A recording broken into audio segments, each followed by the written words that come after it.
HSST പരീക്ഷ എഴുതാൻ പോകുന്ന, പ്രത്യേകിച്ച് HSST കെമിസ്ട്രി പരീക്ഷ എഴുതാൻ പോകുന്ന എൻട്രിയുടെ ഏറ്റവും പ്രിയപ്പെട്ട ഉദ്യോഗാർത്ഥികൾക്ക് HSST കെമിസ്ട്രിയെ എങ്ങനെ നേരിടണം എന്ന പ്രധാനപ്പെട്ട ഒരു സെഷനിലേക്ക് സ്വാഗതം. എൻ്റെ പേര് സന്തോഷ് സേതുമാധവൻ. നമ്മൾ HSST പരീക്ഷ ഇങ്ങനെ അടുത്ത് വരുമ്പോൾ നമുക്കതിനൊരു കാൽക്കുലേഷൻ ഉണ്ട്. എത്ര ദിവസത്തിനകം അല്ലെങ്കിൽ എത്ര മാസത്തിനകമാണ് പരീക്ഷ വരുന്നത് എന്നൊരു കാൽക്കുലേഷനിൽ പല ആളുകളും ഇപ്പോൾ പഠനം പതുക്കെ ഇങ്ങനെ സ്റ്റാർട്ട് ചെയ്തിട്ട് ആ സിലബസ് എങ്ങനെ കവർ ചെയ്യണം എന്നുള്ളൊരു ധാരണയിലൊക്കെ സ്വയം എത്തിയിട്ടുണ്ടാവും. അതല്ലെങ്കിൽ നമ്മുടെയൊക്കെ നിർദ്ദേശം അനുസരിച്ച് കൃത്യമായിട്ട് അതിൻ്റെ ഒരു പ്ലാനിങ്ങിലൂടെ മുന്നോട്ട് പോകുന്നുണ്ടാവും.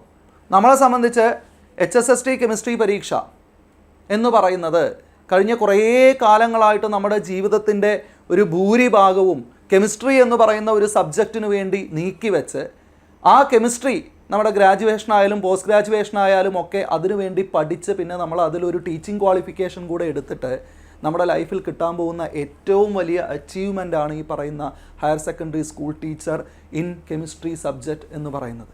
അപ്പോൾ ചെറിയ ഒരുക്കം പോരാ.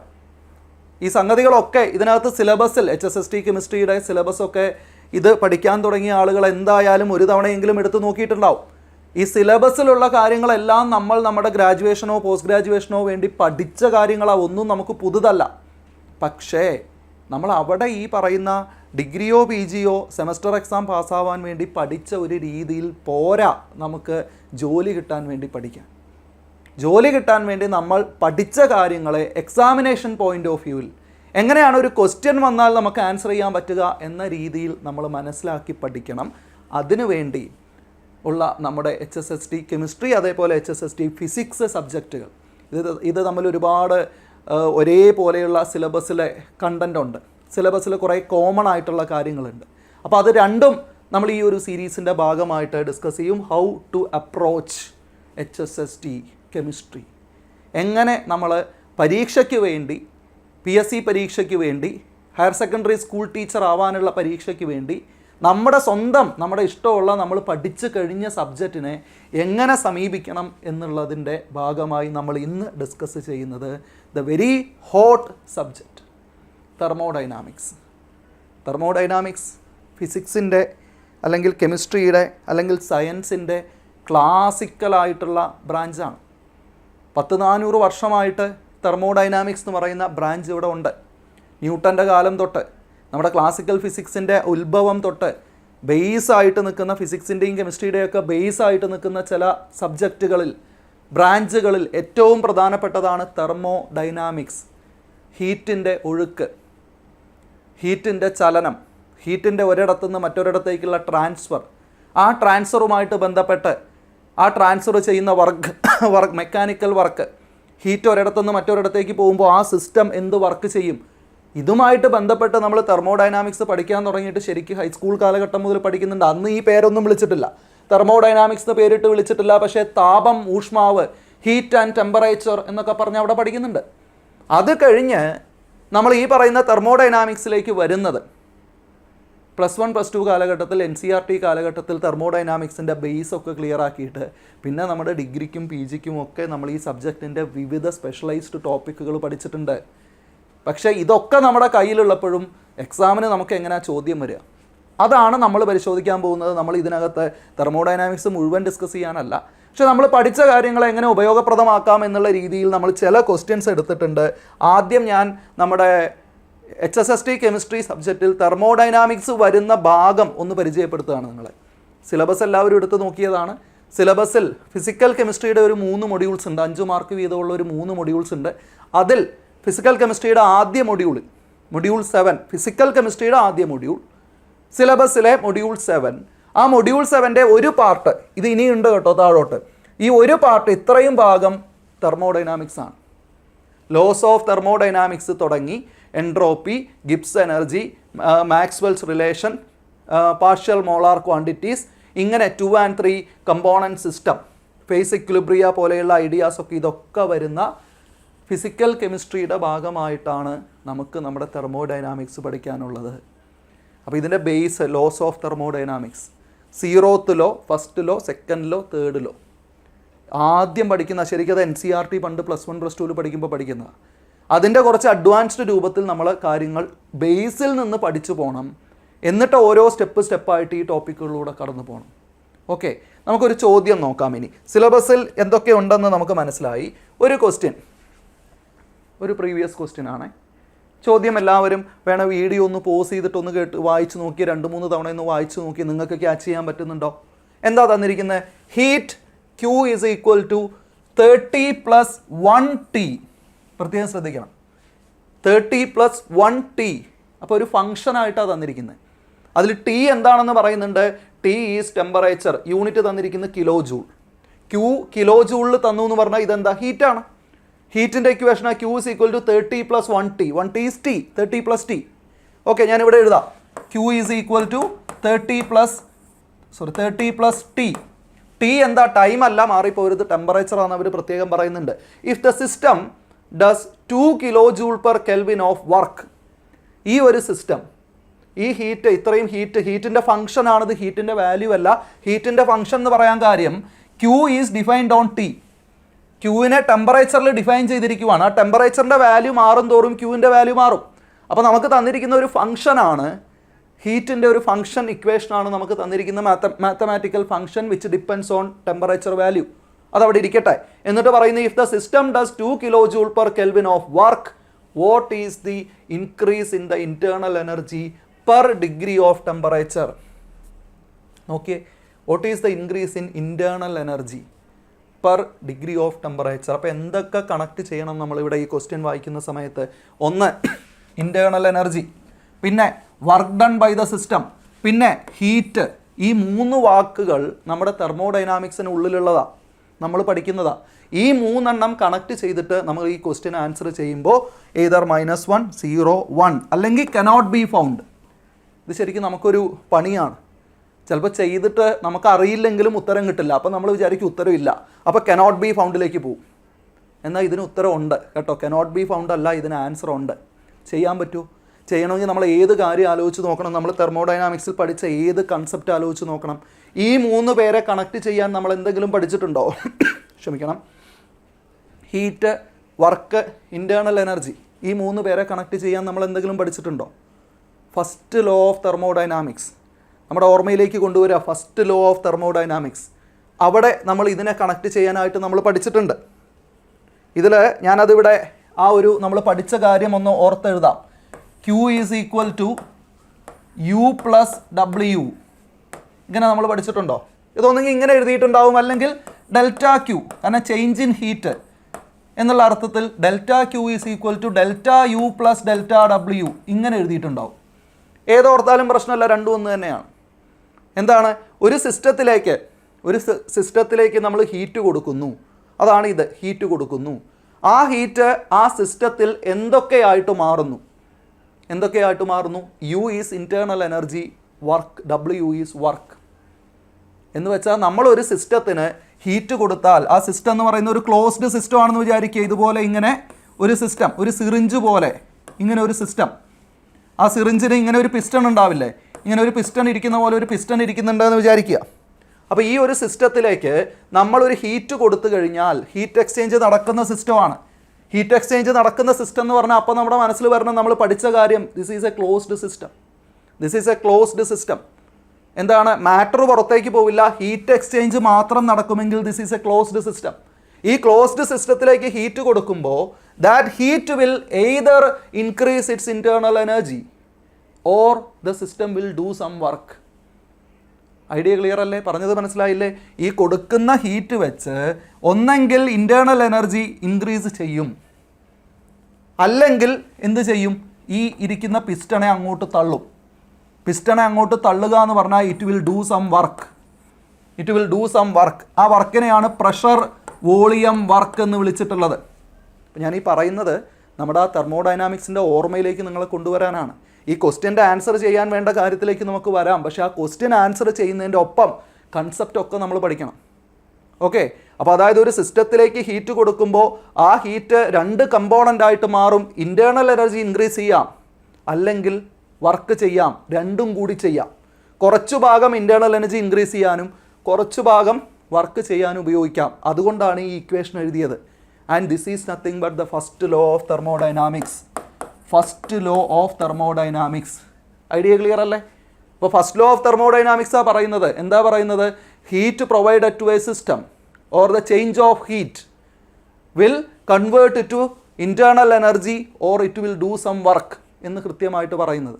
ഓക്കെ, അപ്പോൾ ഇതിനകത്ത് ഈ വർക്ക് പ്രഷർ വോളിയം വർക്കാണ് എന്ന് പറയാൻ കാര്യം, ഇത് അങ്ങോട്ട് തള്ളുന്ന സമയത്ത് ഈ ഒരു സർഫസിൽ ഒരു പ്രഷർ അപ്ലൈ ചെയ്യും.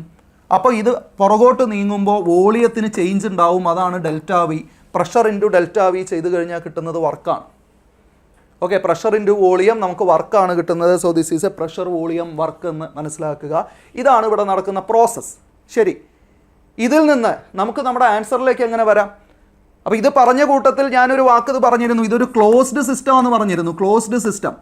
What is a closed system? ആ സിസ്റ്റത്തിനകത്ത് ഇതിനകത്ത് വായു ഉണ്ട്.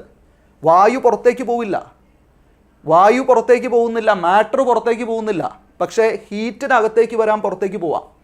അങ്ങനെയുള്ള സിസ്റ്റമാണ് ക്ലോസ്ഡ് സിസ്റ്റം. അപ്പോൾ വായുവും പുറത്തേക്ക് പോകുന്നുണ്ടെങ്കിൽ ഏത് സിസ്റ്റമാണ്? Open system. ഒന്നും അകത്തേക്കും പുറത്തേക്കും വരുന്നില്ലെങ്കിലോ? ഹീറ്റും വരുന്നില്ല, മാറ്ററും വരുന്നില്ല. That is isolated system. അപ്പോൾ ബേസാണ് പറയുന്നത്. ഈ ഒരു ക്വസ്റ്റ്യൻ ആൻസർ ചെയ്യുമ്പോൾ നമ്മൾ ഈ തെർമോഡൈനാമിക്സിൻ്റെ ബേസ് എല്ലാം പറഞ്ഞു പോവുക. ഓക്കെ, അപ്പോൾ ഇത് മനസ്സിലാക്കിയിട്ട് ഈ ഫസ്റ്റ് ലോ ഓഫ് തെർമോഡൈനാമിക്സിൻ്റെ ഇക്വേഷൻ നോക്കിയിട്ട് ഇനി നമ്മുടെ ക്വസ്റ്റ്യൻ നോക്കുക. ഏതാ നമ്മുടെ ക്വസ്റ്റ്യൻ? നമ്മുടെ ക്വസ്റ്റ്യനിൽ ഹീറ്റ് ഉണ്ട്, ഹീറ്റിൻ്റെ ഇക്വേഷൻ ഉണ്ട്. നമ്മുടെ ക്വസ്റ്റ്യനിൽ വർക്ക് തന്നിട്ടുണ്ട്. വർക്ക് എങ്ങനെയാണ് തന്നിരിക്കുന്നത് നോക്കിയേ. Work 2 kilo joule per kelvin, അതായത് യൂണിറ്റ് ടെമ്പറേച്ചറിൽ ചെയ്ത വർക്കാണ് തന്നിരിക്കുന്നത്. വർക്ക് ഡൺ പെർ ടെമ്പറേച്ചറാണ് ഓൾറെഡി തന്നിരിക്കുന്നത്. ശരി, പിന്നെ എന്താ തന്നിരിക്കുന്നത്? ചോദിച്ചിരിക്കുന്നത് increase in internal energy per degree of temperature എന്ന് വെച്ച് കഴിഞ്ഞാൽ ഇൻറ്റേർണൽ എനർജി പെർ ടെമ്പറേച്ചർ ആണ് നമ്മളോട് കാണാൻ പറഞ്ഞിരിക്കുന്നത്. ഓക്കെ, തന്നിരിക്കുന്നത് വർക്ക് പെർ ടെമ്പറേച്ചർ ആണ്. ആ യൂണിറ്റ് നോക്കിയിട്ടാണ് നമ്മൾ തീരുമാനിക്കുന്നത്. വർക്ക് ഡൺ പെർ ടെമ്പറേച്ചർ തന്നിട്ടുണ്ട്, എന്നിട്ട് ക്യൂവിൻ്റെ ഇക്വേഷനും തന്നിട്ടുണ്ട്. ഓക്കെ, അപ്പോൾ ഇത് നമ്മൾ ഈ ഫസ്റ്റ് ലോ ഓഫ് തെർമോഡൈനാമിക്സിൻ്റെ ഇക്വേഷൻ നമ്മൾ എഴുതിയ ഇക്വേഷനിലേക്ക് ചിന്തിച്ചാൽ ഈ താഴെയുള്ള ഇക്വേഷൻ ഉണ്ടല്ലോ, delta Q is equal to delta U plus delta W. ഇതിനെ മൊത്തം, ഈ ഇക്വേഷൻസിനെ മൊത്തം നമ്മൾ ഡെൽറ്റ ടി കൊണ്ട് ഡിവൈഡ് ചെയ്യുന്നു. നോക്കിയേ, delta Q by delta T is equal to delta U by delta T plus delta W by delta T. T സമയമാണെന്ന് തെറ്റിദ്ധരിക്കരുത്, ചോദ്യത്തിൽ തന്നെ പറഞ്ഞിട്ടുണ്ട് ടി ടെമ്പറേച്ചറാണ്. ഓക്കെ, അപ്പോൾ ഈ എഴുതിയിരിക്കുന്നത് ഇപ്പോൾ മാറ്റമൊന്നുമില്ലല്ലോ. ഈ ഇക്വേഷനെ എല്ലാം ഡെൽറ്റ ടി കൊണ്ട് ഡിവൈഡ് ചെയ്തപ്പോൾ ഇങ്ങനെ കിട്ടി. എന്താണിത്? This is heat per unit temperature. Heat per temperature, internal energy per temperature, work done per temperature ആണ് ഈ തന്നിരിക്കുന്നത്. ശരിയല്ലേ? അങ്ങനെയാണെങ്കിൽ ഇതിലേതെങ്കിലും നമുക്ക് കണ്ടുപിടിക്കാൻ പറ്റുമോ? നമ്മളോട് ചോദിച്ചിരിക്കുന്നത് എന്താ? ഈ കൂട്ടത്തിൽ internal energy per degree of ടെമ്പറേച്ചറാണ് ചോദിച്ചിരിക്കുന്നത്. അപ്പോൾ നമുക്ക് കാണേണ്ടത് ഇയാളെയാണ് നമുക്ക് കാണേണ്ടത്. ഇത് എത്രയാണെന്നാണ് കാണേണ്ടത്. ബാക്കി രണ്ടും നമുക്ക് കിട്ടുമോ നോക്കണം. അതിന് ആ equation delta U by delta T ഞാൻ ഇടത്തോട്ട് എടുത്തിട്ട് ഇത് ഒരിടത്ത് നിർത്തിയിട്ട് ഈ ടേം ഇങ്ങോട്ട് കൊണ്ടുവന്നാൽ എന്ത് വരും? Delta Q by delta T. ഇതിങ്ങോട്ട് വന്നാൽ minus delta W by delta T എന്നായിട്ട് മാറും. ശരിയല്ലേ? ഓക്കെ, നമുക്ക് വേണ്ടത് ഇതാണ്. ഇനി ഈ സൈഡ് സോൾവ് ചെയ്താൽ മതി. Delta Q by delta T അറിയാമോ? ഈ delta Q by delta T എന്ന് പറഞ്ഞാൽ D Q by D T എന്ന് എഴുതിക്കൂടെ? ഡിഫറൻസിയേഷൻ ഞാനിവിടെ എഴുതാം. D Q by D T എന്ന് എഴുതിക്കൂടെ? ഈ D Q by D tick D by D T of Q, derivative of Q with respect to temperature. നമുക്ക് function തന്നിട്ടില്ലേ? 30 plus T എന്ന് തന്നിട്ടില്ലേ? Q നമുക്ക് 30 plus T എന്ന് തന്നിട്ടില്ലേ? അപ്പോൾ ഞാനിവിടെ എഴുതുന്നു D by D T of 30 plus T ആണ് ചെയ്യേണ്ടത്. എന്താ ആൻസർ കിട്ടും നോക്കിയേ? Derivative of 30 plus T. സിമ്പിളാണ്. എന്താ ഡെറിവേറ്റീവ് ഓഫ് 30 പ്ലസ് ടി വരുന്നത്? നമുക്ക് ഇതിനകത്ത് ഡി ബൈ ഡി ടി 30യുടെ ഡെറിവേറ്റീവ് 0 അല്ലേ? ടിയുടെ ഡെറിവേറ്റീവ് 1. നമുക്ക് കിട്ടുന്ന ആൻസർ 1. ഈ ഡി ക്യൂവിൻ്റെ യൂണിറ്റ് നമുക്ക് തന്നിരിക്കുന്നത് യൂണിറ്റ് ഇവിടെ കിലോ ജൂളാണ്. സോ ക്യൂവിൻ്റെ unit kilo joule per kelvin. 1 kilo joule per kelvin എന്ന് D Q by D T ഇത് കിട്ടി. മൈനസ് ഇതെന്താ? വർക്ക് ഡൺ പെർ ടെമ്പറേച്ചർ തന്നിട്ടുണ്ട് ക്വസ്റ്റ്യനിൽ. നോക്കി, ക്വസ്റ്റ്യനിൽ തന്നിട്ടുണ്ട്. വർക്ക് ഡൺ പെർ ടെമ്പറേച്ചർ എത്രയാ? 2 കിലോ ജൂൾ പെർ കെൽവിൻ നേരിട്ട് തന്നിട്ടുണ്ട്. ആ വാല്യൂ അവിടെ കൊടുക്കേണ്ട കാര്യമേ ഉള്ളൂ. So which is equal to നമുക്ക് കിട്ടിയ 1 kilo joule per kelvin minus 2 kilo joule per kelvin. ക്വസ്റ്റ്യനിൽ തന്ന value 1 minus 2, answer is -1. Okay, -1 kilo joule per kelvin is our answer. ഓപ്ഷനിലില്ലേ? -1. അപ്പോൾ ആൻസർ കിട്ടിയല്ലോ. ഇപ്പോൾ ചെയ്തത് മനസ്സിലായോ? പഠിക്കാത്ത ടോപ്പിക് അല്ലല്ലോ, നമുക്ക് കേൾക്കാത്ത ടോപ്പിക് അല്ലല്ലോ, ബേസിക്സ് ആണല്ലോ. അപ്പോൾ ഇതാണ് how to crack HSST method. എന്താണ് നമ്മൾ മെത്തേഡ് എന്ന് പറയുന്നത്? നമ്മൾ കൺസെപ്റ്റ് ഇങ്ങനെ പഠിച്ചുകൊണ്ട് പോകുമല്ല, അതൊക്കെ പണ്ട് നമ്മൾ പഠിച്ചതാണ്. നമ്മളെന്താ ചെയ്യുന്നത്? നമ്മൾ ക്വസ്റ്റ്യൻസിനെ എങ്ങനെ ക്രാക്ക് ചെയ്യാമെന്ന് പഠിക്കുമ്പോൾ ആ ക്വസ്റ്റ്യൻസിൻ്റെ കൂടെ നമ്മുടെ കൺസെപ്റ്റുകൾ ഡിസ്കസ് ചെയ്ത് പോവുക. അപ്പോൾ അതവിടെ ഫിക്സഡ് ആവും. അപ്പോൾ ഈ ക്വസ്റ്റ്യൻ ആൻസർ ചെയ്യാൻ ഞാൻ എന്തൊക്കെ പറഞ്ഞു? ഈ ക്വസ്റ്റ്യൻ ആൻസർ ചെയ്യാൻ ഞാൻ വേണ്ടി ഫസ്റ്റ് ലോ ഓഫ് തെർമോഡൈനാമിക്സ് പറഞ്ഞു, വിവിധ ടൈപ്പ് ഓഫ് സിസ്റ്റംസ് ഏതാണെന്ന് പറഞ്ഞു, എന്താണ് പ്രഷർ വോളിയം വർക്ക് എന്ന് പറഞ്ഞു, അല്ലേ? ഇനി ഇതിൽ തന്നെ ഈ ഓരോ ടേമും എന്താണെന്ന് പറഞ്ഞു. ഓക്കെ, എന്നിട്ട് നമ്മൾ ഈ ക്വസ്റ്റ്യൻ സോൾവ് ചെയ്തപ്പോൾ ആ പഠിച്ച കാര്യങ്ങളൊക്കെ ഒന്നുകൂടെ റിവൈസ്ഡ് ആയി, ഒപ്പം ക്വസ്റ്റ്യനും സോൾവ് ആയി. ഇതാണ് എൻട്രിയുടെ മെത്തേഡ്. ഇതാണ് HSST പരീക്ഷകൾക്ക്. കാരണം ഇത് ഉയർന്ന നിലവാരത്തിലുള്ള പരീക്ഷ, ആ നിലവാരത്തിൽ വേണം നമ്മൾ കാര്യങ്ങൾ കാണാൻ. ഓക്കെ, ഇതാണ് HSSTയിൽ എൻട്രി മുന്നോട്ട് വയ്ക്കുന്ന മെത്തേഡ്. നമുക്ക് ഒരു ക്വസ്റ്റ്യനിലേക്കും കൂടെ പോവാം. ഓക്കെ, അടുത്ത ക്വസ്റ്റ്യൻ നോക്കി. ഇതേ മെത്തേഡാണ് നമ്മൾ ഇവിടെ ഉപയോഗിക്കാൻ പോകുന്നത്. A Carnot heat engine has A thermal efficiency of 30%. If the input is 20,000 joule per second, what will be the output of the heat engine? ചോദ്യം വായിക്കുക. ഹീറ്റ് എൻജിനെ കുറിച്ച്, കാർനോട്ട് ഹീറ്റ് എൻജിനെ കുറിച്ചുള്ള ചോദ്യം. കാർനോട്ട് ഹീറ്റ് എൻജിൻ്റെ തെർമൽ എഫിഷ്യൻസി 30% എന്ന് തന്നിട്ടുണ്ട്. If the input is 20,000 joule per second. Input joule per സെക്കൻഡിൽ എന്ന് പറഞ്ഞാൽ എന്താ? പവറാണ്. ഒരു സെക്കൻഡിലുള്ള എനർജി, അതാണ് പവർ. ഒരു സെക്കൻഡിൽ എത്ര എനർജിയാണ് കിട്ടുന്നത് ഹീറ്റ് എൻജിന്? അതാണ് തന്നിരിക്കുന്നത്. ഇൻപുട്ട് 20,000. അപ്പോൾ വായിക്കുമ്പോൾ തന്നെ യൂണിറ്റ് ഒക്കെ ശ്രദ്ധിക്കേണ്ടതിൻ്റെ ഇമ്പോർട്ടൻസ് മനസ്സിലായോ? കഴിഞ്ഞ ക്വസ്റ്റ്യനിലും അതേപോലെ ആയിരുന്നു. യൂണിറ്റ് ശ്രദ്ധിച്ചാലേ അത് എന്താണെന്ന് മനസ്സിലാവും. ഇത് ജൂൾ പെർ സെക്കൻഡ് എന്ന് പറഞ്ഞാൽ എന്താ? വാട്ട്സ് ആണ്. Joule per second, energy per time. അപ്പോൾ ഒരു സെക്കൻഡിൽ എത്ര എനർജി എന്നുള്ളതാണ് ഇൻപുട്ട് തന്നിരിക്കുന്നത്. What will be the output of the heat engine എന്നാണ് ചോദ്യം. 20,000 ജൂൾ പെർ സെക്കൻഡ് ഇൻപുട്ട്, അതായത് 20,000 ജൂൾ ഒരു സെക്കൻഡിൽ ഇൻപുട്ട് കിട്ടുന്ന ഈ ഹീറ്റ് എൻജിന് 30% എഫിഷ്യൻസി ഉണ്ടെങ്കിൽ അതിൻ്റെ ഔട്ട്പുട്ട് എത്രയാണ് എന്നാണ് ചോദ്യം. What will be the output of the heat engine എന്നാണ് ചോദ്യം. എത്രയാണ് എന്നുള്ളത് ഇതിൽ നിന്ന് നമ്മൾ തിരഞ്ഞ് കണ്ടുപിടിക്കണം. ഓക്കെ, അപ്പോൾ എങ്ങനെയാണ് നമ്മളത് കണ്ടുപിടിക്കുക? അതിന് നമ്മൾ ഹീറ്റ് എൻജിൻ്റെ വർക്കിംഗ് നമ്മൾ പഠിച്ചത് നമ്മളൊന്ന് റിവൈസ് ചെയ്യാൻ പോവുകയാണ്. ഹീറ്റ് എൻജിൻ നമ്മൾ മുമ്പ് കണ്ട ഹീറ്റ് എൻജിനാണിത്. ഇതാണ് ഹീറ്റ് എൻജിൻ്റെ ഒരു ഫ്ലോ ഡയഗ്രാം എന്ന് പറയുന്നത്. ഇതിലേതാ ഹീറ്റ് എൻജിൻ? ഈ വട്ടത്തിലുള്ളതാണ്. ഇതാണ് ഹീറ്റ് എൻജിൻ. ഓക്കെ, ഈ ഹീറ്റ് എൻജിനിലേക്ക് ഹീറ്റ് വരുന്നു. എവിടെ നിന്നാണ് വരുന്നത്? ഹോട്ട് റിസർവോയറിൽ നിന്ന്. ഹോട്ട് റിസർവോയറിൽ നിന്ന് ഹീറ്റ് വരുന്നു. ഹീറ്റ് കൊടുത്ത് മെക്കാനിക്കൽ വർക്ക് ചെയ്യുന്ന എൻജിനാണ് ഹീറ്റ് എൻജിൻ. കൺഫ്യൂഷനുള്ളവർക്ക് എന്താ ഹീറ്റ് എൻജിൻ? ഹീറ്റ് കിട്ടി മെക്കാനിക്കൽ വർക്ക് ചെയ്യുന്ന എൻജിനാണ് ഹീറ്റ് എൻജിൻ എന്ന് പറയുന്നത്. സോ എന്ത് ചെയ്യുന്നു? ഈ ഹോട്ട് റിസർവോയറിൽ നിന്ന് ഹീറ്റ് ഇങ്ങോട്ട് വരുന്നു. ചൂടുള്ളിടത്തു നിന്നല്ലേ ഹീറ്റിന് വരാൻ പറ്റൂ. ഇവിടുത്തെ ടെമ്പറേച്ചർ, ഹോട്ട് റിസർവോയറിലെ ടെമ്പറേച്ചർ TH. എന്താ? ഹൈ ടെമ്പറേച്ചർ എന്നുള്ള അർത്ഥത്തിൽ TH. ഹൈ ടെമ്പറേച്ചർ ഉള്ളിടത്തു നിന്ന് എൻജിനിലേക്ക് ഹീറ്റ് വരും. ആ ഒഴുകുന്ന ഹീറ്റാണ് ഇവിടെ കാണിച്ചിരിക്കുന്നത്, QH എന്ന് കാണിച്ചിരിക്കുന്നത്. QH എന്നോ അല്ലെങ്കിൽ നമുക്ക് മനസ്സിലാവാൻ വേണ്ടി QIN എന്ന് എഴുതാം ഞാൻ. ഇൻപുട്ട് ഹീറ്റ് QIN എന്ന് പറയുന്ന ഹീറ്റ് അകത്തോട്ട് വരുന്നു, ഹീറ്റ് എൻജിനിലേക്ക് വരുന്നു. ഹീറ്റ് എൻജിൻ എന്ത് ചെയ്യും? ഹീറ്റ് എൻജിൻ വർക്ക് ചെയ്യും. ആ ഹീറ്റ് ഉപയോഗിച്ച് ഹീറ്റ് എൻജിൻ വർക്ക് ചെയ്യും. നമ്മൾ നേരത്തെ പറഞ്ഞ കാര്യം ഒന്നുകൂടെ ആവർത്തിക്കുന്നു. ഒരു ഹീറ്റ് ഒരു സിസ്റ്റത്തിന് കൊടുത്താൽ ആ ഹീറ്റ് ഇൻറ്റേർണൽ എനർജി ആയിട്ട് മാറും, അല്ലെങ്കിൽ വർക്കായിട്ട് മാറും. ഇവിടെ എന്താ ചെയ്യുന്നത്? ഈ ഹീറ്റ് വർക്ക് ചെയ്യുന്നു. ഈ ഹീറ്റ് ഒരു വർക്ക് ചെയ്യുന്നു. എന്ത് വർക്കായിരിക്കും ചെയ്യുക? Mechanical work, pressure volume work, expansion compression വർക്കാണ് ചെയ്യുക. ഈ എക്സ്പാൻഷൻ കംപ്രഷൻ വർക്ക് നമ്മുടെ വാഹനങ്ങളുടെയൊക്കെ പിസ്റ്റൺ വർക്ക് ചെയ്യുന്ന പോലെ, എൻജിൻ വർക്ക് ചെയ്യുന്ന പോലെ. എൻജിൻ്റെ പിസ്റ്റൺ എങ്ങനെയാണ് വർക്ക് ചെയ്യുന്നത്? ഇതേപോലെ ഹീറ്റ് കിട്ടുമ്പോൾ എക്സ്പാൻഡ് ആവും, കംപ്രസ് ആവും, എക്സ്പാൻഡ് ആവും, കംപ്രസ് ആവും. അങ്ങനെയാണ് വാഹനങ്ങളുടെ പിസ്റ്റൺ വർക്ക് ചെയ്യുന്നത്. അങ്ങനെ എക്സ്പാൻഷൻ കംപ്രഷൻ ചെയ്തുകൊണ്ടിരിക്കുമ്പോൾ അത് നമ്മളൊരു ആക്സിലേക്ക് കണക്ട് ചെയ്തിട്ട് ആക്സിൽ കറങ്ങും, അങ്ങനെയാണ് വാഹനങ്ങൾ മുന്നോട്ട് ഓടുന്നത്. അതേ പരിപാടിയാണ് ഈ ഹീറ്റ് എഞ്ചിൻ. അപ്പോൾ ഹീറ്റ് എഞ്ചിൻ എന്ന് പറയുമ്പോൾ നമുക്കറിയാത്ത എന്തോ സംഗതിയൊന്നുമല്ല. ഹീറ്റ് എഞ്ചിൻ എന്ന് പറയുന്നത് നമ്മൾ ഈ പറയുന്ന പോലെ വാഹനങ്ങളുടെ എഞ്ചിനാണ്, അതല്ലെങ്കിൽ നമ്മുടെ റെഫ്രിജറേറ്ററാണ്, അതല്ലെങ്കിൽ നമ്മുടെ AC ആണ്. ഹീറ്റിൻ്റെ ഫ്ലോ കൊണ്ട് പ്രവർത്തിക്കുന്നതെല്ലാം ഹീറ്റ് എഞ്ചിനാണ്. അതിലൊരു ഹീറ്റ് എഞ്ചിൻ്റെ വർക്കിംഗ് ആണ് നമ്മൾ പറയുന്നത്. Q എന്ന് പറയുന്ന ഹീറ്റ് കൊടുക്കുമ്പോൾ W എന്ന് പറയുന്ന വർക്ക് ചെയ്യുന്ന മെഷീൻ എത്രയാണ് വർക്ക് ചെയ്യുന്ന W. ഓക്കെ, അപ്പോൾ ഒരു പ്രശ്നമുണ്ട്. കൊടുക്കുന്ന ഹീറ്റ് കൊണ്ട് മുഴുവൻ വർക്ക് ചെയ്യാൻ ഒരു എഞ്ചിനും പറ്റില്ല. കൊടുക്കുന്ന ഹീറ്റ് മുഴുവൻ ഉപയോഗിച്ച് 100% പെർഫെക്റ്റ് ആയിട്ട് വർക്ക് ചെയ്യുന്ന ഒരു എഞ്ചിനുമില്ല, ഒരാളുമില്ല, ഒരു സിസ്റ്റവും ഇല്ല. ഞാനിപ്പോൾ ഈ പറഞ്ഞ dialogue second law of thermodynamics ആണ്. ഓക്കെ, വെറുതെ നമ്മളൊരു സ്റ്റേറ്റ്മെൻറ്റ് പറഞ്ഞത് സെക്കൻഡ് ലോ ഓഫ് തെർമോഡൈനാമിക്സാണ്. എന്താ? There is no system with 100% efficiency എന്നുള്ളത് സെക്കൻഡ് ലോ ഓഫ് തെർമോഡൈനാമിക്സിൻ്റെ ഒരു ആൾട്ടർനേറ്റീവ് സ്റ്റേറ്റ്മെൻറ്റാണ്. സെക്കൻഡ് ലോ ഓഫ് തെർമോഡൈനാമിക്സ് എന്തിനെക്കുറിച്ചാണ് പറയുന്നതെന്ന് പഴയ ഓർമ്മയിൽ ആലോചിച്ച് നോക്കി.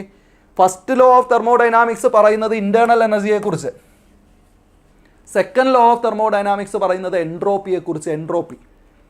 എൻട്രോപ്പി എന്ന് പറയുന്ന ഒരു സംഗതി എന്താ? എസ് എന്ന് എഴുതും നമ്മൾ. Change in entropy delta S എന്ന് എഴുതും. Change in entropy is equal to change in heat divided by temperature. T temperature ആണ് കേട്ടോ, T. ഇത് എൻട്രോപ്പിയുടെ ഇക്വേഷൻ, പണ്ട് പഠിച്ച ഇക്വേഷൻ. എൻട്രോപ്പി കാൽക്കുലേഷൻ ചെയ്യാനൊന്നും ക്വസ്റ്റ്യൻ വരില്ല, എൻട്രോപ്പി കാൽക്കുലേറ്റ് ചെയ്യാനും പറ്റില്ല. എന്താ എൻട്രോപ്പി എന്ന് പറഞ്ഞാൽ? Degree of disturbance, randomness of a system, degree of ഡിസ്റ്റർബൻസാണ്. എൻട്രോപ്പി കൂടും ടെമ്പറേച്ചർ കൂടുമ്പോൾ. ടെമ്പറേച്ചർ കൂടുന്ന സമയത്ത് എൻട്രോപ്പി കൂടും, കാരണം റാൻഡംനെസ് കൂടും, പാർട്ടിക്കിൾസിൻ്റെ ചലന സ്വാതന്ത്ര്യം കൂടും. ഇവിടെ സെക്കൻഡ് ലോ ഓഫ് തെർമോഡൈനാമിക്സ് പറയുന്നത് entropy of universe is always increasing. ഇതാണ് സെക്കൻഡ് ലോ ഓഫ് തെർമോഡൈനാമിക്സിൻ്റെ സ്റ്റേറ്റ്മെൻറ്റ്. എന്ന് വെച്ചാൽ എന്താണ് അർത്ഥം? യൂണിവേഴ്സിൻ്റെ എൻട്രോപ്പി എപ്പോഴും കൂടുന്നു. കാരണം ഒരു സിസ്റ്റം വർക്ക് ചെയ്യുമ്പോൾ സിസ്റ്റത്തിൽ നിന്ന് എപ്പോഴും കുറച്ച് ഹീറ്റെങ്കിലും പുറത്തേക്ക് ഒഴുകിക്കൊണ്ടിരിക്കുമെന്ന് വെച്ച് കഴിഞ്ഞാൽ എൻട്രോപ്പി പുറത്തേക്ക് പോയിക്കൊണ്ടിരിക്കും, സറൗണ്ടിങ്സിൻ്റെ എൻട്രോപ്പി വർദ്ധിക്കും. പുറത്തേക്ക് ഹീറ്റ് ഒഴുകുമ്പോൾ എന്ത് സംഭവിക്കും? സറൗണ്ടിങ്സിൻ്റെ എൻട്രോപ്പി വർദ്ധിക്കും. അപ്പോൾ ഈ സിസ്റ്റവും സറൗണ്ടിങ്ങും ചേരുന്നതാണ് യൂണിവേഴ്സിൻ്റെ എൻട്രോപ്പി വർദ്ധിക്കും. സോ യൂണിവേഴ്സിൻ്റെ entropy is always positive, it is always increasing. Degree of randomness is increasing എന്ന് പറയുന്നതാണ് സെക്കൻഡ് ലോ ഓഫ് തെർമോഡൈനാമിക്സ്. അതനുസരിച്ച് ഈ ഹീറ്റ് എഞ്ചിനിൽ കൊടുക്കുന്ന ഹീറ്റ് മുഴുവൻ വർക്കായിട്ട് മാറില്ല, കുറച്ച് ചോർന്നു പോകും, എഫിഷ്യൻസിയിൽ കുറവ് വരും. ആ ചോർന്നു പോകുന്നത് എങ്ങോട്ടാ? കോൾഡ് റിസർവോയറിലേക്ക് ചോർന്നു പോകുന്നതിനെ ഞാൻ Q ഔട്ട് എന്ന് എഴുതുന്നു. Q ഔട്ട്, ഓക്കെ അല്ലേ? Q ഔട്ട് എന്ന് എഴുതുന്നു. Q ഇന്ന് കുറച്ച് വർക്ക് ചെയ്ത് ബാക്കി Q ഔട്ടായിട്ട് കോൾഡ് റിസർവോയറിലേക്ക് പോകും. ഇതാണ് ഒരു ഹീറ്റ് എഞ്ചിൻ്റെ വർക്കിംഗ്. ഇത് മനസ്സിലായാൽ തൊട്ട് മുമ്പുള്ള ചോദ്യത്തിന് ആൻസർ എഴുതാൻ പറ്റും. ഐഡിയ മനസ്സിലായോ? ഇതിൽ മറ്റൊരു പേര് ഹോട്ട് റിസർവോയർ എന്ന് പറയുന്ന പേര്, ഇതിന് നമ്മൾ സോഴ്സ് എന്ന് പറയും. ഇതിന് നമ്മൾ സിങ്ക് എന്ന് പറയും. ഇതൊക്കെ കേട്ടിട്ടുണ്ടാവും, സിങ്ക്. സോഴ്സിൽ നിന്ന് സിങ്കിലേക്കുള്ള ഹീറ്റ് ഫ്ലോ ഡയഗ്രാം. ഇതിനിടയിൽ ഒരു വർക്ക് നടക്കുന്നുണ്ട്. സോ ഇതിൽ നിന്ന് മനസ്സിലാക്കാം, ഇവിടുത്തെ Q ഇൻ എന്തായിട്ട് മാറുന്നു? Q ഇൻ എന്ന് പറയുന്ന ഹീറ്റ് വർക്കും Q ഔട്ടുമായിട്ട് മാറുന്നു. ഇതാണ് ഇതിൻ്റെ ബേസിക് ഇക്വേഷൻ, ഹീറ്റ് എഞ്ചിൻ്റെ basic equation. Q in becomes W plus Q out. Okay അല്ലേ? ഇനി എഫിഷ്യൻസിയുടെ ഇക്വേഷൻ എങ്ങനെ എഴുതാം? ഈ ഹീറ്റ് എഞ്ചിൻ്റെ എഫിഷ്യൻസിയുടെ ഇക്വേഷൻ എങ്ങനെ എഴുതാൻ നോക്കാം നമുക്ക്. ഇങ്ങോട്ട് ശ്രദ്ധിക്കുക. ഹീറ്റ് എഞ്ചിൻ്റെ എഫിഷ്യൻസി എന്ന് പറയുമ്പോൾ ഞാൻ ആ ഫസ്റ്റ് ഇക്വേഷൻ മാറ്റി എഴുതുന്നു. ഇങ്ങോട്ട് Q in is equal to W plus Q out. ഇതിൽ നമ്മൾ കൊടുക്കുന്ന ഇൻപുട്ട് Q in ആണ്, നമുക്ക് വേണ്ടത് വർക്കാണ്. അപ്പോൾ ഇത് ഇൻപുട്ട്, ഇത് ഔട്ട്പുട്ട്. എഫിഷ്യൻസി എങ്ങനെയാണ് കാണുക? എപ്പോഴും ഔട്ട്പുട്ട് ബൈ ഇൻപുട്ട്. എഫിഷ്യൻസിയുടെ സിമ്പിളാണ്. Efficiency is equal to output by input. ഇതാണ് എഫിഷ്യൻസിയുടെ എപ്പോഴും ഉള്ള equation. Output by input. Output വർക്കാണ്, ഇൻപുട്ട് Q in ആണ്. ഓക്കെ, Q ഔട്ട് അല്ല ഔട്ട്പുട്ട്. ഔട്ട്പുട്ട് എന്ന് പറഞ്ഞാൽ Q ഔട്ടാന്ന് വിചാരിക്കരുത്. Q ഔട്ട് എന്താണ്? ചോർച്ചയാണ്. കൊടുക്കുന്ന ഹീറ്റിൽ നിന്ന് ചോർന്നു പോകുന്നതാണ് Q ഔട്ട്. നമുക്ക് വേണ്ട ഔട്ട്പുട്ട് വർക്കാണ്, നമ്മൾ വർക്ക് ചെയ്യാൻ വേണ്ടിയാണ് മെഷീൻ ഉണ്ടാക്കിയിരിക്കുന്നത്. സോ ഔട്ട്പുട്ട് ബൈ ഇൻപുട്ട് എന്ന് പറഞ്ഞാൽ W by Q in. W by Q in ആണ് എഫിഷ്യൻസി. സോ ഒരു ഇക്വേഷൻ എഫിഷ്യൻസിയുടെ ഒരു equation efficiency is equal to W/Qin ഇങ്ങനെ എഴുതാം. ഓക്കെ, അടുത്ത ഇക്വേഷൻ നമുക്ക് ഇതിൽ ഈ ഇക്വേഷനെ ത്രൂ ഔട്ട് നമുക്ക് Qin കൊണ്ട് ഡിവൈഡ് ചെയ്യാം. മുകളിലുള്ള ഇക്വേഷനെ ത്രൂ ഔട്ട് Qin കൊണ്ട് ഡിവൈഡ് ചെയ്താൽ ഫസ്റ്റ് എന്ത് വരും? ഫസ്റ്റ് ടേം Qin/Qin 1 വരും. 1 is equal to W/Qin. W/Qin എന്താ? Already efficiency. സോ ഇത് എഫിഷ്യൻസി എന്നായിട്ട് മാറും.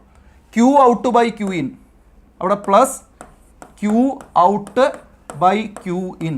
നോക്കൂ, മുകളിലെ ഇക്വേഷനെ ത്രൂ ഔട്ട് Qin കൊണ്ട് ഡിവൈഡ് ചെയ്തപ്പോൾ ഇത് ഇങ്ങനെയായി. 1 plus efficiency 1 equal to efficiency plus Qout/Qin. ഇതിൽ നിന്ന് എഫിഷ്യൻസിയുടെ ഇക്വേഷൻ എഴുതാം. Efficiency is equal to, efficiency ഇവിടെ നിർത്തിയിട്ട് ഈ ടേം ഇങ്ങോട്ട് പോയാൽ 1 minus Qout/Qin. This is another equation for efficiency. അത് എഫിഷ്യൻസിയുടെ പ്രധാനപ്പെട്ട ഇക്വേഷൻ. ഇത് എഫിഷ്യൻസിയുടെ മറ്റൊരു ഇക്വേഷൻ. Qouട്ടും Qinനും കിട്ടിയാൽ 1 മൈനസ് Qout/Qin ആണ് എഫിഷ്യൻസി. ഐഡിയ ക്ലിയർ അല്ലേ? എഫിഷ്യൻസിയുടെ അടുത്ത ഇക്വേഷൻ. ഇനി ഒന്നും കൂടെ ഉണ്ട്, കഴിഞ്ഞില്ല. നേരത്തെ നമ്മൾ സിസ്റ്റം പറഞ്ഞപ്പോൾ TH TL ഇങ്ങനെ രണ്ട് ഹീറ്റ് അവിടെ കണ്ടിരുന്നു, THഉം TLഉം. എന്താ TH എന്ന് പറഞ്ഞാൽ മുകളിലെ ഹോട്ട് റിസർവോയറിൻ്റെ ടെമ്പറേച്ചർ, TL ലോ ടെമ്പറേച്ചർ, താഴത്തെ temperature, high temperature, low temperature. Okay, ഈ ടേംസിലേക്ക് നമുക്ക് ഈ ഇക്വേഷനെ മാറ്റി എഴുതാം.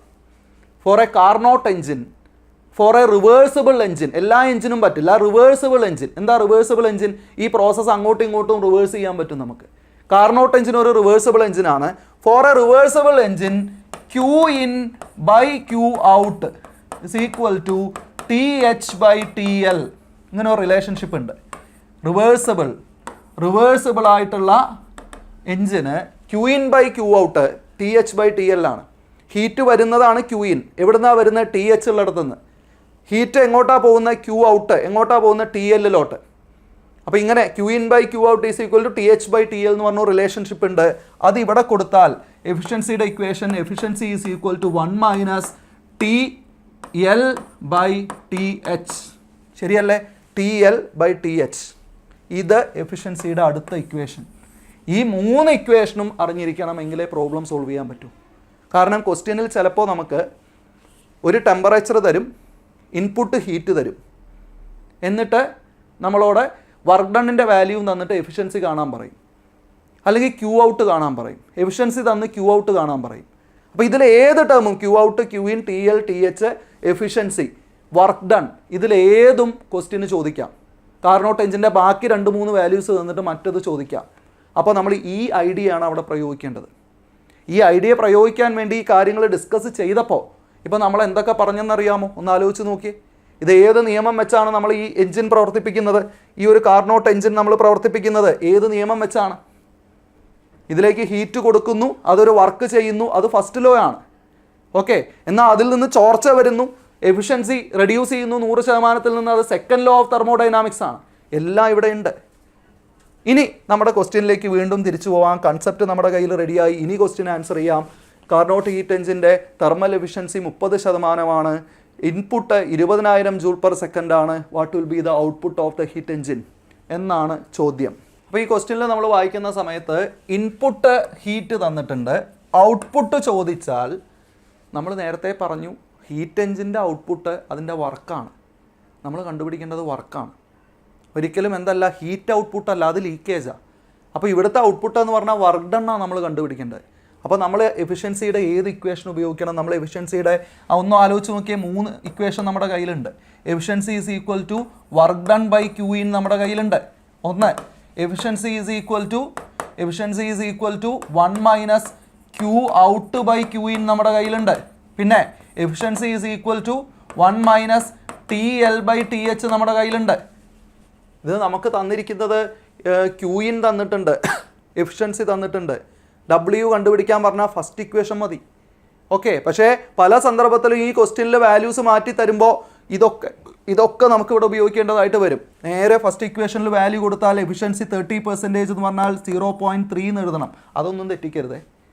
30% പെർ 100-ലാണ്, അത് ഫ്രാക്ഷനിലേക്ക് കൊണ്ടുവരണം. 0.3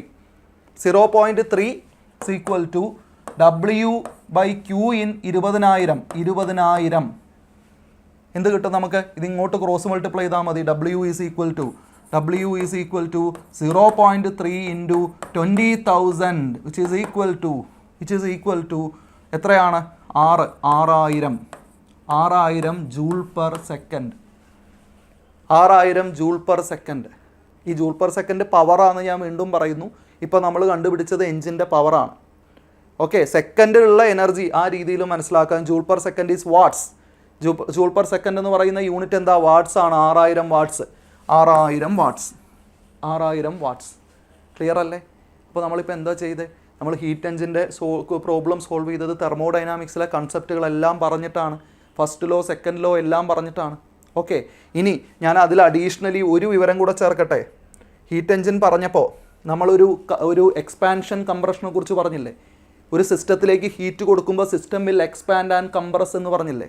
ആ എക്സ്പാൻഷൻ ആൻഡ് കംപ്രഷൻ എന്ന് പറയുന്നത് തെർമോഡൈനാമിക്സിൽ നമ്മൾ പഠിക്കുന്ന വർക്കാണ്. എക്സ്പാൻഷനും കംപ്രഷനും വർക്കാണ്. അതിൽ തന്നെ 2 ടൈപ്പ് ഓഫ് വർക്ക് ഉണ്ട്. ഒന്ന് അഡിയാബാറ്റിക് വർക്കും പിന്നെ ഐസോതെർമൽ വർക്കും. 2 ടൈപ്പ് വർക്കുണ്ട്, അഡിയാബാറ്റിക്കും ഐസോതെർമലും. ഈ 2 വർക്കും ഈ എക്സ്പാൻഷൻ കംപ്രഷൻ സമയത്ത് നടക്കും. ഓക്കെ, അതിൽ ആദ്യത്തത് ഈ പ്രോസസ്സ് സ്റ്റാർട്ട് ചെയ്യുന്നത്, ഫസ്റ്റ് സ്റ്റെപ്പ് സ്റ്റാർട്ട് ചെയ്യുന്നത് ഐസോതെർമൽ എക്സ്പാൻഷനിലാണ്. അതായത് നമ്മുടെ മുകളിലെ റിസർവോയറിൽ നിന്ന് ഹീറ്റ് എഞ്ചിൻ ഞാൻ കാണിക്കാം. റിസർവോയറിൽ നിന്ന് ഹീറ്റ് എഞ്ചിനിലേക്ക് ഹീറ്റ് വരുമല്ലോ. ആ ഹീറ്റ് വരുമ്പോൾ നടക്കുന്ന ഫസ്റ്റ് എക്സ്പാൻഷൻ, ആ ഹീറ്റ് സ്വീകരിച്ചുകൊണ്ട് നടക്കുന്ന എക്സ്പാൻഷൻ. ആ ഹീറ്റ് സ്വീകരിക്കുമ്പോൾ ആ ഹീറ്റ് ഉപയോഗിച്ചിട്ട് ഇൻറ്റേർണൽ എനർജി ഉയർത്താം, അല്ലെങ്കിൽ വർക്ക് ചെയ്യാം. സിസ്റ്റം എന്താ ചെയ്യുക? വർക്ക് ചെയ്യുന്നു എന്ന് വിചാരിക്കുക. ഇൻറ്റേർണൽ എനർജി ഉയർത്തുന്നില്ല. ഇൻറ്റേർണൽ എനർജി ഉയർത്താതെ സിസ്റ്റം വർക്ക് ചെയ്യുന്നുവെങ്കിൽ ആ എക്സ്പാൻഷനാണ് ഐസോതെർമൽ എക്സ്പാൻഷൻ. എന്തുകൊണ്ടാണ് ഐസോതെർമൽ എന്ന് പേര് വന്നത്? ടെമ്പറേച്ചർ ഉയരില്ല സിസ്റ്റത്തിൻ്റെ. കാരണം ടെമ്പറേച്ചർ ഉയരണമെങ്കിൽ ഇൻറ്റേർണൽ എനർജി ഉയരണം. ടെമ്പറേച്ചറും ഇൻറ്റേർണൽ എനർജിയും തമ്മിലാണ് ഡയറക്ട്ലി പ്രൊപ്പോർഷണൽ. ഒരു സിസ്റ്റത്തിന് ഇൻറ്റേർണൽ എനർജി കൂടുക എന്ന് പറഞ്ഞാൽ അതിൻ്റെ ടെമ്പറേച്ചർ ഉയരണം. ടെമ്പറേച്ചർ ഉയരുന്നില്ല എന്ന് പറഞ്ഞാൽ ഇൻറ്റേർണൽ എനർജിയിൽ മാറ്റം വരാതെ ഈ വരുന്ന ഹീറ്റ് കൊണ്ട് വർക്ക് ചെയ്തു, അപ്പോൾ എക്സ്പാൻഡ് ചെയ്തു. ആ എക്സ്പാൻഷനാണ് ഫസ്റ്റ് എക്സ്പാൻഷൻ, ഐസോതെർമൽ എക്സ്പാൻഷൻ. കുറച്ചിങ്ങ് എക്സ്പാൻഡ് ആവും. First process, first step. ടെമ്പറേച്ചറിന് മാറ്റം ഉണ്ടോ? ഇല്ല, ടെമ്പറേച്ചറിന് മാറ്റം വരില്ല. ഐഡിയ ക്ലിയർ അല്ലേ? എന്നിട്ട് രണ്ടാമത് കുറച്ച് ഈ ഹീറ്റിൻ്റെ വരവ് നമ്മൾ കട്ട് ചെയ്യും. സെക്കൻഡ് സ്റ്റെപ്പിൽ ഹീറ്റിൻ്റെ വരവ് നിന്നു. ഹീറ്റിൻ്റെ വരവ് കട്ട് ചെയ്തപ്പോൾ എന്നാലും കുറച്ചുകൂടെ വീണ്ടും എക്സ്പാൻഡ് ആവും. കുറച്ചും കൂടെ എക്സ്പാൻഡ് ആവും. അപ്പോൾ എങ്ങനെ എക്സ്പാൻഡ് ആയത്? ഹീറ്റ് വരുന്നത് നിന്നിട്ട് എങ്ങനെ എക്സ്പാൻഡ് ആയത്? ഇൻറ്റേർണൽ എനർജിയിൽ നിന്ന് കുറച്ചെടുത്തിട്ട് വർക്കായിട്ട് മാറും. ഹീറ്റിൻ്റെ വരവ് നിന്നാൽ സിസ്റ്റം സ്വന്തം ഇൻറ്റേർണൽ എനർജിയെ വർക്കാക്കിയിട്ട് മാറ്റി കുറച്ചുകൂടെ എക്സ്പാൻഡ് ആവും. അതിന് പറയുന്ന പേരാണ് അഡിയാബാറ്റിക് എക്സ്പാൻഷൻ. എന്താ അഡിയാബാറ്റിക് എക്സ്പാൻഷൻ്റെ പ്രത്യേകത? ഹീറ്റ് 0 ആണ്. ഹീറ്റിൻ്റെ ഇൻടേക്ക് അല്ലെങ്കിൽ പുറത്തേക്ക് പോകുന്നത് 0 ആണ്. എന്തായിട്ട് മാറും? Internal energy will become the work. ഇത് രണ്ടും എക്സ്പാൻഷനാണ്. ഐസോതെർമൽ എക്സ്പാൻഷൻ, അഡിയാബാറ്റിക് എക്സ്പാൻഷൻ കൃത്യമായിട്ട് മനസ്സിലാക്കുക. ഐസോതെർമൽ എക്സ്പാൻഷൻ ഹീറ്റ് സ്വീകരിച്ച് വർക്ക് ചെയ്യുക, എക്സ്പാൻഡ് ചെയ്യുക. ഇൻറ്റേർണൽ എനർജി മാറുന്നില്ല, ടെമ്പറേച്ചർ മാറുന്നില്ല. That's why isothermal. എന്താ അഡിയാബാറ്റിക് എക്സ്പാൻഷൻ? ഇൻറ്റേർണൽ എനർജി ഉപയോഗിച്ച് എക്സ്പാൻഡ് ആവുക, ഹീറ്റ് വരുന്നില്ല. അടുത്തത് നേരെ തിരിച്ച് കംപ്രഷൻ, ഐസോതെർമൽ കംപ്രഷൻ. എപ്പോഴാ? ആ ഹീറ്റ് താഴേക്ക് പോകുന്നില്ലേ, കോൾഡ് റിസർവോയറിലേക്ക് പോകുന്നില്ലേ, ഇങ്ങോട്ട് കോൾഡ് റിസർവോയറിലേക്ക് ഹീറ്റ് പോകുമ്പോൾ കംപ്രസ്ഡ് ആവും. അപ്പോൾ ഹീറ്റ് നഷ്ടപ്പെടുമ്പോൾ തിരിച്ചു വരും, കംപ്രസ്ഡ് ആവും. കംപ്രസ്ഡ് ആവാൻ കാരണം ടെമ്പറേച്ചറിൽ വ്യത്യാസം വരുന്നില്ല. പോകുന്ന ഹീറ്റ് റിവേഴ്സ് വർക്ക് ചെയ്യും. ആ കംപ്രഷൻ, ഐസോതെർമൽ കംപ്രഷൻ. പിന്നെ ബാക്കി കുറച്ച് ദൂരം സിസ്റ്റം സ്വന്തമായിട്ട് കംപ്രസ് ആവും. ഹീറ്റിൻ്റെ ഭാഗം നമ്മൾ കട്ട് ചെയ്തു. കോൾഡ് റിസർവോയറുമായിട്ട് നമ്മൾ ഇൻസുലേറ്റ് ചെയ്താലും കുറച്ചും കൂടെ വീണ്ടും കംപ്രസ്സായിട്ട് പഴയ അവസ്ഥയിലേക്ക് വരും. അത് അഡിയാബാറ്റിക് കംപ്രഷൻ. അഡിയാബാറ്റിക്, ഇവിടെ isothermal expansion, adiabatic expansion, isothermal compression, adiabatic compression. ഇതിങ്ങനെ നടന്നുകൊണ്ടിരിക്കും. കംപ്രഷൻ, എക്സ്പാൻഷൻ, കംപ്രഷൻ, ഇതിങ്ങനെ നടന്നുകൊണ്ടിരിക്കും. അതാണ് ഹീറ്റ് എഞ്ചിൻ്റെ പ്രോസസ്സ് എന്ന് പറഞ്ഞാൽ. അപ്പോൾ ഇതിൽ നിന്ന് നമ്മൾ 2 കാര്യങ്ങളും കൂടെ, ഐസോതെർമൽ പ്രോസസ്സ്, അഡിയാബാറ്റിക് പ്രോസസ്സ്, 2 കാര്യങ്ങളൂടെ പഠിച്ചു. ഐസോതെർമൽ എക്സ്പാൻഷനും ഉണ്ട്, കംപ്രഷനും ഉണ്ട്. അഡിയാബാറ്റിക് എക്സ്പാൻഷനും ഉണ്ട്, കംപ്രഷനും ഉണ്ട്. ഈ പ്രോസസ്സ് വെച്ചിട്ടാണ് ഹീറ്റ് എഞ്ചിൻ്റെ സൈക്കിൾസ് പറയാറ് നമ്മൾ. ഹീറ്റ് എഞ്ചിൻ്റെ സൈക്കിൾസ് ഇത് നോക്കിയേ. ഹീറ്റ് എഞ്ചിൻ്റെ പ്രഷർ വോളിയം കർവ് എന്നൊക്കെ പറയുന്ന കർവ് ഇതാണ്, പ്രഷർ വോളിയം കർവ് മുകളിലുള്ളത്. ഇത് temperature versus entropy cycle, temperature versus entropy cycle. ഈ രണ്ടും ഇപ്പോൾ നമ്മൾ പറഞ്ഞ 4 പ്രോസസ്സ് ഇല്ലേ, എക്സ്പാൻഷൻ 2 എണ്ണം, കംപ്രഷൻ 2 എണ്ണം, അത് വെച്ചിട്ട് വരയ്ക്കുന്നതാണ്. ഇതൊക്കെ പണ്ട് നമ്മൾ കണ്ടിട്ടുണ്ടാവും, പക്ഷേ ഇത് കൃത്യമായിട്ട് മനസ്സിലാക്കുക. ഇപ്പോൾ ഞാൻ പറയുമ്പോൾ ആ പ്രോസസ്സ് ഇപ്പോൾ മനസ്സിലായിട്ടുണ്ടെങ്കിൽ ഇത് പറയുമ്പോൾ മനസ്സിലാവും. ഫസ്റ്റ് സ്റ്റെപ്പ് ഇവിടുന്ന് ഇങ്ങോട്ട് പോകലാണ് ആദ്യത്തെ പ്രോസസ്സ്. എന്താ? Isothermal expansion. ഐസോതെർമൽ എക്സ്പാൻഷൻ എന്ത് സംഭവിക്കും നോക്കിയേ. എക്സ്പാൻഷൻ എന്ന് പറയുമ്പോൾ വോളിയം കൂടും. എക്സ് ആക്സിസിലല്ലേ വോളിയം, വോളിയം കൂടുമല്ലേ വലത്തോട്ട് പോകുമ്പോൾ ചെയ്യുന്നത്, വോളിയം കൂടുന്നുണ്ട്. ഓക്കെ, പ്രഷറിൽ നേരിയ ഒരു കുറവ് വരുന്നുണ്ട്. ഇവിടെ പ്രഷർ എന്ന് പറയുന്നത് നേരിയ ഒരു കുറവ് വരുന്നുണ്ട്. ആ സമയത്ത് വോളിയം നന്നായിട്ട് കൂടുന്നുണ്ട്. ഓക്കെ, അതേസമയം 2ൽ നിന്ന് 3ലേക്ക് പോകുന്ന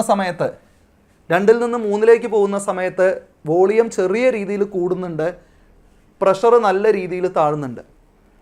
ഇതേതാ രണ്ടാമത്തെ പ്രോസസ്സ്? ഇത് അഡിയാബാറ്റിക് എക്സ്പാൻഷനാണ്. Adiabatic expansion. അപ്പോൾ അങ്ങോട്ട് 2 എണ്ണം, രണ്ടും എക്സ്പാൻഷൻ. തിരിച്ച് ഇങ്ങോട്ട് 2 എണ്ണം, രണ്ടും കംപ്രഷൻ. എങ്ങനെ വരും? തിരിച്ചു വരുമ്പോൾ വോളിയം കുറയുന്നു, വീണ്ടും വോളിയം കുറയുന്നു, ഇങ്ങനെ 2 കംപ്രഷൻ. ഇതാണ് ഈ പറയുന്ന thermodynamic cycle four A heat engine. Okay, idea മനസ്സിലായോ? ഇത് തന്നെ ടെമ്പറേച്ചർ വേഴ്സസ് എൻട്രോപ്പി കർവിലും നമുക്ക് വരയ്ക്കാം. ടെമ്പറേച്ചർ വേഴ്സസ് എൻട്രോപ്പി കർവിൽ ഇത് ഫസ്റ്റ് സ്റ്റെപ്പ് നോക്കുക. ഫസ്റ്റ് സ്റ്റെപ്പ് എന്ന് പറഞ്ഞാൽ 1ൽ നിന്ന് 2ലേക്ക് എന്താ മാറുന്നത്? എന്തിലാ മാറ്റം വരുന്ന? എൻട്രോപ്പി. എന്തുകൊണ്ടാണ്? സിസ്റ്റത്തിന് ഹീറ്റ് കിട്ടുക. സിസ്റ്റത്തിന് ഹീറ്റ് കിട്ടുമ്പോൾ എൻട്രോപ്പി കൂടുന്നു വലത്തോട്ട്. ടെമ്പറേച്ചർ മാറുന്നുണ്ടോ? ഐസോതെർമൽ എക്സ്പാൻഷനിൽ ടെമ്പറേച്ചർ മാറില്ല എന്നാണ് നമ്മൾ പഠിച്ചിരിക്കുന്നത്. ടെമ്പറേച്ചർ കോൺസ്റ്റൻ്റാണ്. ടെമ്പറേച്ചർ വാല്യൂ ഇവിടെ കോൺസ്റ്റൻ്റ് ആയിട്ട് നിൽക്കുക. അടുത്ത സ്റ്റെപ്പ് 2ൽ നിന്ന് 3ലേക്ക് എന്താ സംഭവിക്കുന്നത്? അഡിയാബാറ്റിക് എക്സ്പാൻഷനാണ്. അഡിയാബാറ്റിക് എക്സ്പാൻഷൻ എന്തെടുത്തിട്ടാണ് ചെയ്യുന്നത്?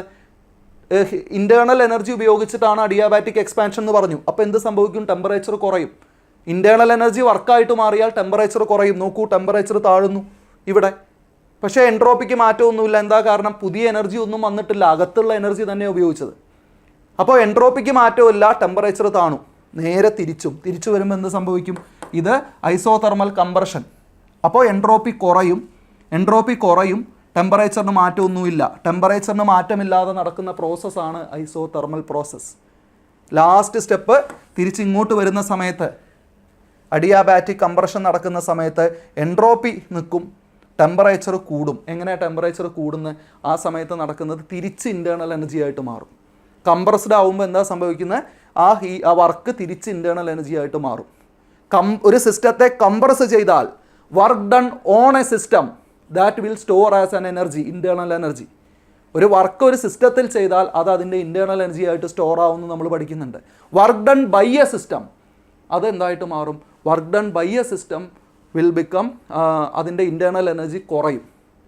ഒരു സിസ്റ്റം വർക്ക് ചെയ്താൽ ഇൻറ്റേർണൽ എനർജി കുറയും, സിസ്റ്റത്തിൽ വർക്ക് ചെയ്താൽ ഇൻറ്റേർണൽ എനർജി കൂടും. ഇതൊക്കെ തെർമോഡൈനാമിക്സിൻ്റെ ബേസിക്സ് ആണ്.